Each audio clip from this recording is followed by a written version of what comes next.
प्रणाम बच्चों। बेटा इन वीडियो नंबर 6 बेटा we learn about the features of developing economy. Which are the features of developing economy?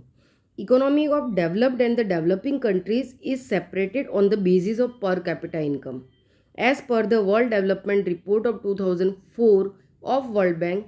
Countries having a less than $735 per capita income are categorized as developing economy. Okay, particularly यहाँ पे एक figure दी है बेटा कि report of 2004 of World Bank, countries having a less than $735 per capita income are categorise as developing economy. मैंने बेटा आपको जब पर कैपिटा इनकम का मैं फॉर्मूला आपको समझा रही थी, मैंने आपको डॉलर्स में कुछ फिगर समझाई थी और मैंने बताया था कि हमारे इंडिया की 2019 की जो पर कैपिटा इनकम है ईयरली कितनी है, 1680 है. कितनी है बेटा? $1680 है. ओके, और पर मंथ $140.45 है. ओके, $140.45 है. अब यहाँ पे आपको बहुत ही ओल्ड रेशियो दिया है बेटा, 2004 यानी कि कम्प्लीटली 16 ईयर्स अगो, 16 साल पहले का रेशियो जिसमें चेंजेस आ गए होंगे, बराबर. और उस बेस पे अगर देखा जाए तो बेटा अभी हम नियर बाय उन्हीं पर कैपिटा इनकम के आसपास हैं. इसीलिए इंडिया को भी बेटा डेवलपिंग नेशन में हायर डेवलपिंग नेशन भी नहीं और लोअर डेवलपिंग नहीं, हम अभी भी मीडियम यानी एवरेज डेवलपिंग नेशन की कैटेगरी में आती हैं, क्योंकि ओवर पॉपुलेटेड होने की वजह से हमारी जो पर कैपिटा इनकम है बेटा उसका रेशियो अभी भी काफ़ी लोअर है. क्लियर? जिसकी वजह से इंडिया डेवलपिंग नेशन माना जाता है और एवरेज डेवलपिंग नेशन के रेशियो में हम आते हैं. तो ये चीज़ें समझने वाली है कि 2004 की वर्ल्ड बैंक की रिपोर्ट के हिसाब से जिस पर्टिकुलर कंट्रीज़ की पर कैपिटा इनकम लेस देन $735 है, ये 16 ईयर्स अगो पहले का ग्राफ है.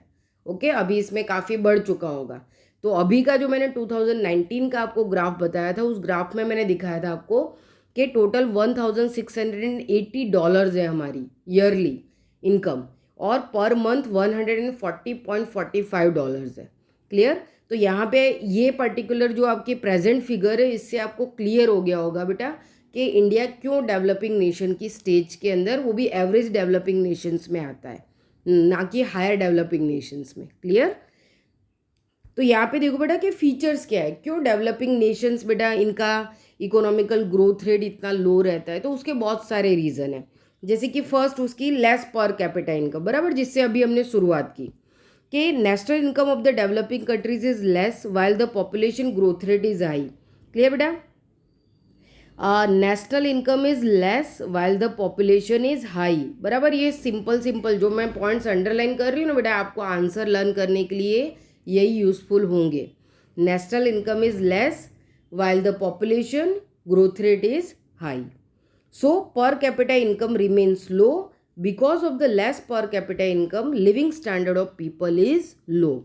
Okay, so अगर नेशनल इनकम लेस है बेटा तो पर कैपिटा इनकम भी लो होगी, और पर कैपिटा इनकम लो है बेटा तो लिविंग स्टैंडर्ड भी लो होगा.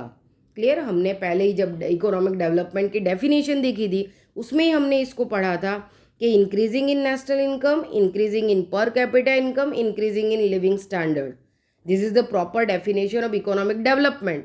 But when the national income is less than पर capita income is also less and after that living standard of people is low, बराबर. इसको हम समझ सकते हैं कि अगर नेशनल इनकम बेटा लोअर है तो पर कैपिटा इनकम भी लो होगी, और पर कैपिटा इनकम लो है तो पर्टिकुलर जो पर्सन है उसका अर्निंग ही ज़्यादा नहीं है बेटा, तो उसका लिविंग स्टैंडर्ड क्वालिटेटिव मैनर में बेटर नहीं होगा.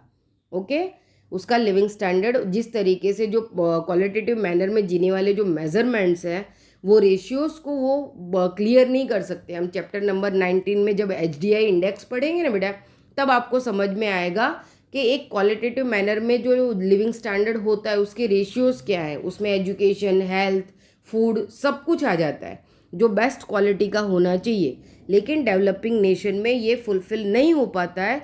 क्यों? क्योंकि डेवलपिंग नेशन की नेशनल इनकम जो है वो लेस है. नेशनल इनकम लेस होने की वजह से पर कैपिटा इनकम भी लेस होती है, और अगर पर पर्सन पर कैपिटा इनकम लेस है बेटा, हमारा अर्निंग कम है, तो हमारे लिविंग स्टैंडर्ड में बहुत सारी कमियां देखने को मिलेंगी.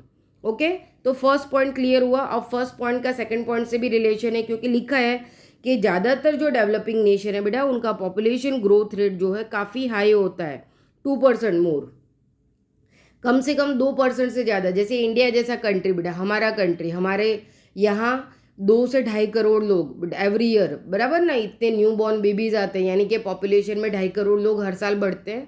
अब पॉपुलेशन में तो 2.5 करोड़ लोग बढ़ रहे हैं बेटा, तो क्या हर साल 2.5 करोड़ लोगों के लिए वो सारी फैसिलिटीज़ अवेलेबल हो जाती है? नहीं, वहाँ पे तो स्पीड कम है। इसीलिए डेवलपिंग नेशंस के अंदर बेटा पॉपुलेशन ग्रोथ रेट जो है वो सेकंड मेजर उसका फीचर्स है, जो कहीं ना कहीं उसकी नेशनल इनकम को लेस रखता है। क्यों? क्योंकि आबादी दिन पे दिन बढ़ती जा रही है बेटा, और उतनी स्पीड में नेशनल इनकम इंक्रीज हो सकती नहीं है, क्योंकि उतनी स्पीड में ना प्रोडक्शन हो सकता है ना इकोनॉमी भाग सकती है। क्लियर? फिर थर्ड पॉइंट है डिपेंडेंस ऑन एग्रीकल्चर। ज़्यादातर जो डेवलपिंग नेशंस है बेटा, उनका मेन ऑक्यूपेशन एग्रीकल्चर है। आज भी जो उनकी इकोनॉमी है, उनका जो जीडीपी है, उसका मोस्ट ऑफ द जो ज़्यादा बड़ा पार्ट है वो एग्रीकल्चर फील्ड से आता है बेटा। क्लियर? अब इसको समझने वाली बात है, इसको थोड़ा सा ध्यान से फिर से समझते हैं। देखो कि dependence on agriculture, main occupation of the people of developing countries is agriculture. More than 60% of the population is depended on agriculture for employment. Contribution of agriculture in national income of this nation is about 26%. Okay, हमारे India में भी जो GDP है उसमें 26% part बेटा agriculture से ही आता है, बराबर। हमारे ग्रोस डोमेस्टिकल प्रोडक्ट की वजह से जो हमारी इनकम होती है, तो वो 26% जो इनकम है वो एग्रीकल्चर फील्ड से आती है। अब इसको बेटा दूसरे वे में भी समझो, मैं यहाँ पे वो पॉइंट क्लियर कर देती हूँ, ये आगे जाके फिर आएगा, लेकिन इस पॉइंट को समझने के लिए उस बात को यहाँ पे भी समझ लेना जरूरी है। अब डेवलपिंग नेशन का बेटा मेन जो इकोनॉमी का जो ऑक्यूपेशन है या उसका जो फील्ड है वो एग्रीकल्चर है, बराबर। अब क्या होता है बेटा कि डेवलपिंग नेशन इन्हीं पर्टिकुलर जो चीज़ों का प्रोडक्शन करती है बेटा, बराबर, और इसी पर्टिकुलर गुड्स को वो ग्लोबलाइज वर्ल्ड में, वर्ल्ड लेवल पर क्या करती है बेटा, एक्सपोर्ट करती है। यानी कि हम इन चीज़ों का निर्यात करते हैं, बराबर। और पर्टिकुलर ये जो एग्रीकल्चर जो प्रोडक्शन होता है बेटा, जो गुड्स होते हैं, ये पर्टिकुलर जो प्रोडक्ट्स है, इनकी जो वर्ल्ड मार्केट के अंदर जो प्राइजेज है बेटा, ये काफ़ी लो होती है। यानी जो हम बेच रहे हैं बेटा वो कैसा है, वर्ल्ड में सस्ता है, और इनकी डिमांड भी क्या है बेटा कि काफ़ी कम होती है, बराबर। नो डाउट हर एक कंट्री को बेटा कुछ ना कुछ ज़रूरत तो होती है। जैसे कि डेवलप्ड नेशन ज़्यादातर एयरक्राफ्ट है बेटा, एरोमेटिक है, मिसाइल्स है, स्पेस के अलग अलग तरीके के वो होते हैं, फिर टेक्नोलॉजी है, बराबर। फिर बड़े बड़े मतलब जो ज़्यादातर हैवी इंडस्ट्रीज़ है, लग्जूरियस आइटम्स हैं, इस तरीके के फील्ड में इन्वेस्टमेंट करते हैं। यानी कि उनका जो बिजनेस होता है, उनकी जो इकोनॉमी होती है बेटा, वो प्रॉफिट को सेंटर में रख के चलती है।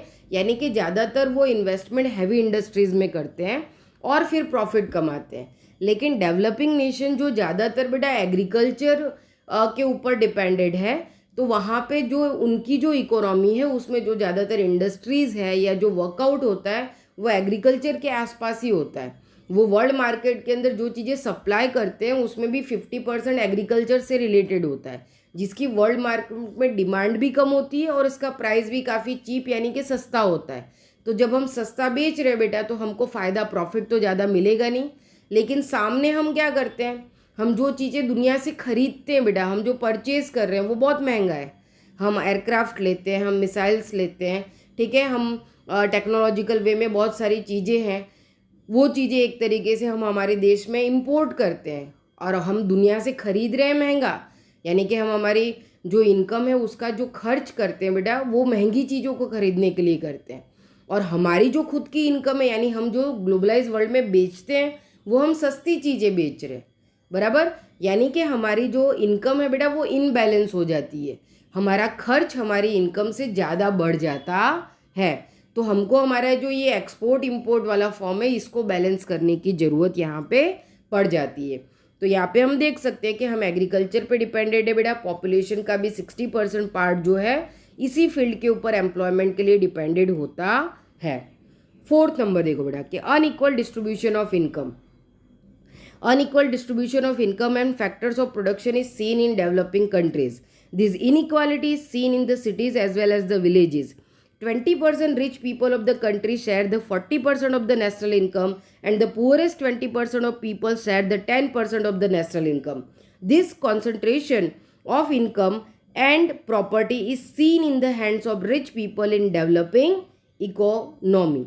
अब यहाँ पे इसको समझने के लिए एक सिंपल सा आप पहले ग्राफ समझो, यही बात मैं आपको एक थोड़े से चार्ट से समझा देती हूँ. समझ लो कि बेटा ये पर्टिकुलर पार्ट है, बराबर. 20% क्या है, रिच पीपल है. कौन है बेटा, देश के सबसे ज़्यादा अमीर लोग जो नेशनल इनकम का 40% पार्ट शेयर करते हैं. कितना, 20% rich people share the 40% of national income. यानी कि सबसे कम आबादी को नेशनल इनकम का सबसे ज़्यादा बड़ा हिस्सा जाता है. और 20% poor people who are living below the poverty line. 20% poor people बेटा नेशनल इनकम का ओनली 10% पार्ट एक्वायर्ड करते हैं, उनको उतना ही मिलता है. यानी कि देश की सबसे गरीब आबादी जिसको सबसे ज़्यादा ज़रूरत है उसके हिस्से में सबसे कम आता है. अब ये 20 + 20 40 हो गए, यहाँ पे आ गए 60%. वो कौन है, यानी कि हम, ये पुअर है. अब आ गई बेटा मिडिल क्लास फैमिली, बराबर. मिडिल क्लास फैमिली बेटा, यानी मिडिल क्लास में भी हायर मिडिल क्लास है, एवरेज मिडिल क्लास है और लोअर मिडिल क्लास है. मैंने आगे के आपके वीडियो नंबर 2 और 3 में इनके डेफिनेशन को क्लियर किया है कि कौन हायर है, कौन एवरेज है, कौन लोअर है. ये 60% है बेटा. तो यहाँ पे 40 + 10 यानी 50% नेशनल इनकम का 20% आबादी में बढ़ गया है. अब इनके हिस्से में भी आता है 50% ओनली, यानी इनकी जो पॉपुलेशन है उस पॉपुलेशन के हिसाब से भी यहाँ पे -10% है. तो ये पर्टिकुलर अनइक्वल डिस्ट्रीब्यूशन है नेशनल इनकम का. यानी देश के सबसे अमीर लोग देश की नेशनल इनकम का सबसे ज़्यादा बड़ा हिस्सा ले जाते हैं. देश के सबसे ज़्यादा गरीब लोग जो बिलो द पॉवर्टी लाइन रहते हैं उनके हिस्से में सिर्फ 10% आता है. और देश की जो ज़्यादातर आबादी है, जो एवरेज फैमिलीज़ है, जो मिडिल क्लास है, बराबर, जो हायर मिडिल क्लास है, जो एवरेज मिडिल क्लास है और जो लोअर मिडिल क्लास है, जो बिलो द पॉवर्टी लाइन के बिल्कुल आसपास एकदम रह रहा है, वो नेशनल इनकम का सिर्फ 50% ही पार्ट, यानी उनकी पॉपुलेशन में से भी -10% उनके हिस्से में जाता है, बराबर. इसीलिए मैंने आपको जब नेशनल इनकम का डिस्ट्रीब्यूशन में समझा रही थी और मैंने आपको बोला था कि 10,534 रुपीज़ पर पर्सन, लेकिन ये प्रैक्टिकली देखा जाए तो बेटा ये सही नहीं है. तब मैंने आपको एग्जांपल दिया था कि भाई टाटा है, बिरला है, अंबानीज है, इनकी अगर मंथली सैलरी आप काउंट करो तो 30-40 करोड़ होगी. और एक हमारा जो बिलो द पॉवर्टी रहने वाला पर्सन है उसकी मंथली सैलरी 4,000 to 6,000 होगी. तो यहाँ पे अनइक्वल डिस्ट्रीब्यूशन है बेटा. देश का एक पर्सन 40 करोड़ कमाता है और देश का एक पर्सन 4,000 कमाता है. ये है अनइक्वल डिस्ट्रीब्यूशन ऑफ इनकम, बराबर. तो आपको ये पूरा ग्राफ मैंने चार्ट से समझा दिया, आपको क्लियर हो गया होगा. ओके, अब देखो पॉइंट नंबर 5 पे आ जाते हैं बेटा. अनएम्प्लॉयमेंट, कि unemployment may be counted as an the important feature of developing countries. In this countries ratio of the unemployment is more than 3%. ज़्यादातर डेवलपिंग नेशन में बेटा अनएम्प्लॉयमेंट का रेशियो मोर देन 3%, यानी हर 100 पीपल पे बेटा 3 लोग हमको ऐसे मिल जाएंगे जो क्या हैं, 100 लोगों में से 3 लोग बेरोजगार हैं. इन this countries different types of unemployment may be seen. ज़्यादातर डेवलपिंग नेशन में बेटा अनएम्प्लॉयमेंट अलग अलग तरीके के एक तरीके के फीचर्स में हमको दिखाई देता है, टाइप्स में दिखाई देता है. जैसे कि ये बेटा सीजनल अनएम्प्लॉयमेंट, बराबर.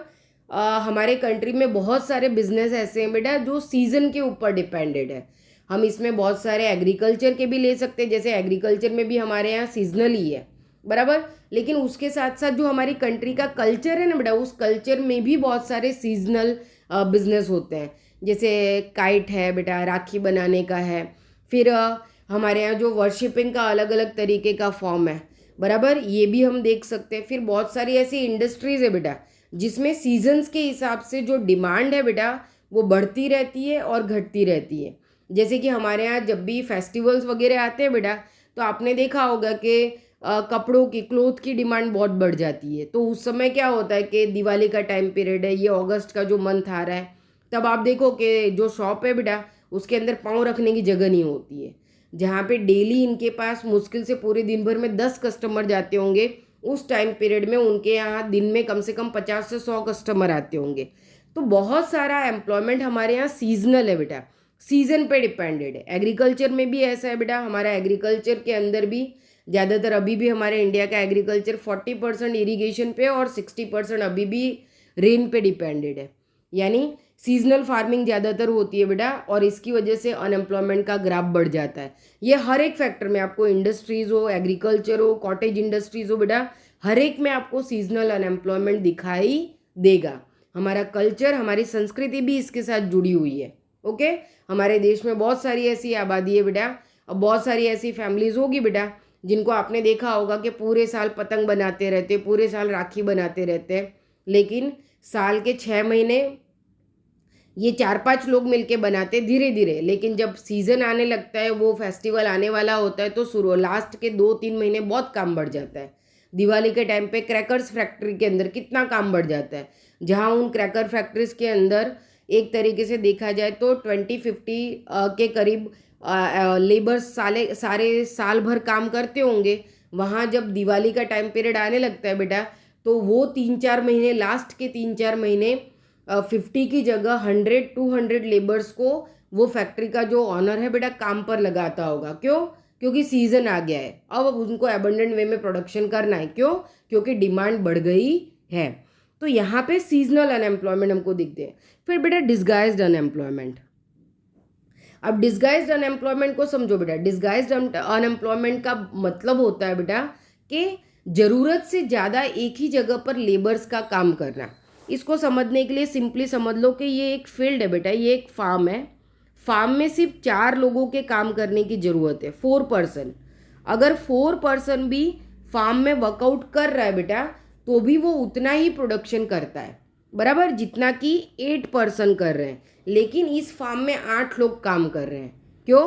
क्योंकि हमने आगे भी फीचर्स देखा, पॉपुलेशन ग्रोथ रेट देखा, बराबर। तो आबादी ज़्यादा है बेटा, जहाँ पे 4 लोगों को काम करने की ज़रूरत है, वहाँ पे 8 लोग काम कर रहे हैं, बराबर। वो 4 लोग भी अगर उतनी आवर्स काम करेंगे तो भी प्रोडक्शन सेम एज होने वाला है, और 8 लोग काम कर रहे हैं बेटा, तो क्योंकि प्रोडक्शन तो लिमिट में है, दिन में इतना ही करना है या मंथ वाइज इतना ही करना है, इससे ज़्यादा नहीं करना है, क्योंकि डिमांड से ज़्यादा भी नहीं करना है। वहाँ पे 8 लोग काम कर रहे हैं बेटा। तो अब यहाँ पे एक तरीके का कैच क्या है कि 4 पर्सन जो बेटा कमाते हैं, यानी 4 पर्सन को जो इनकम मिलनी चाहिए थी बेटा, जो वेजेस मिलने चाहिए थे, वो 8 पर्सन में डिस्ट्रीब्यूट हो जाते हैं। किस में डिस्ट्रीब्यूट हो जाते हैं? 8 लोगों में। यानी समझ लो कि ये 4 लोग हैं बेटा, इनको समझ लो कि 4,000 रुपीज़ मिलना चाहिए था, लेकिन उसके बदले में इनको कितना मिलेगा बेटा? 2,000 मिलेगा। क्यों? क्योंकि 4 लोगों की इनकम 8 लोगों के बीच में बढ़ जाती है। तो हमारे यहाँ पे बेटा डिस्गाइज्ड अनएम्प्लॉयमेंट देखने को मिलता है। पॉपुलेशन ज़्यादा होने की वजह से बेटा जो काम 4 लोग मिलके कर सकते हैं, वो काम 8-8 लोग करते हैं। ये एक तरीके से हमारी इकोनॉमी की एक मजबूरी भी है, बराबर, क्योंकि इतने सारे लोगों को काम देना है बेटा। फिर हमारे यहाँ फार्मिंग में, एग्रीकल्चर में भी यही बेस हमको देखने को मिलता है। इसीलिए मैंने आपको फार्म का एग्जाम्पल दिया कि एक फार्म लैंड पे 4 लोग काम करते तो भी उतना ही प्रोडक्शन करेंगे जितना 8 लोग कर रहे हैं। ये 8 लोग काम इस वजह से कर रहे हैं क्योंकि पॉपुलेशन ज़्यादा है, सभी के बीच में काम को डिवाइड कर दिया गया है। इस वजह से इनकम भी उन्हीं के बीच में डिवाइड हो जा रही है। जो 4 लोगों को मिलनी चाहिए उसकी जगह 8 लोगों को मिल रही है। ओके, तो आप अच्छे से इस बात को समझ गए होंगे। अब देखो बेटा इंडस्ट्रियल अनएम्प्लॉयमेंट, बराबर। इंडस्ट्रियल अनएम्प्लॉयमेंट बेटा, इंडस्ट्रियल अनएम्प्लॉयमेंट में बहुत सारे फैक्टर्स है, जैसे कि बेटा मॉडर्न टेक्नोलॉजी, मॉडर्न मशीन्स, बराबर। फिर जो मतलब पीरियडिकल एक तरीके से बेटा समय समय पे एक चेंज आता है इंडस्ट्रीज़ के अंदर, बराबर। तो इस वजह से इंडस्ट्रियल अनएम्प्लॉयमेंट क्रिएट होता है। जैसे कि हमारे टेक्सटाइल इंडस्ट्रीज़ में बेटा 70s-80s के टाइम पे जब मॉडर्न मशीन्स आने लगे बेटा, तो जो मिल्स थे बेटा, उन मिल्स में बहुत सारे जो लेबर्स थे वो अनएम्प्लॉयड होने लगे। क्यों? क्योंकि मॉडर्न मशीन आ चुके थे, जहाँ पे 10 लेबर्स एक सिंगल मशीन पे काम करते थे बेटा और प्रोडक्शन करते थे, वहाँ पे एक मशीन 10 लोगों का काम करने लगी थी। तो इसको हम इंडस्ट्रियल अनएम्प्लॉयमेंट कह सकते हैं। Moreover the period of unemployment is very long, और अनएम्प्लॉयमेंट का जो पीरियड है बेटा वो बहुत लंबे समय तक कई बार चलता रहता है। ओके, तो इन डेवलपिंग नेशंस में इस तरीके के ये जो उसके फीचर्स है बेटा, ये उनकी कमियां मतलब एक तरीके से हम देख सकते हैं। ओके, अब इसके बाद के नेक्स्ट वीडियो में बेटा हम आगे के जो 4 फीचर्स हैं उनको देखेंगे। Thank you.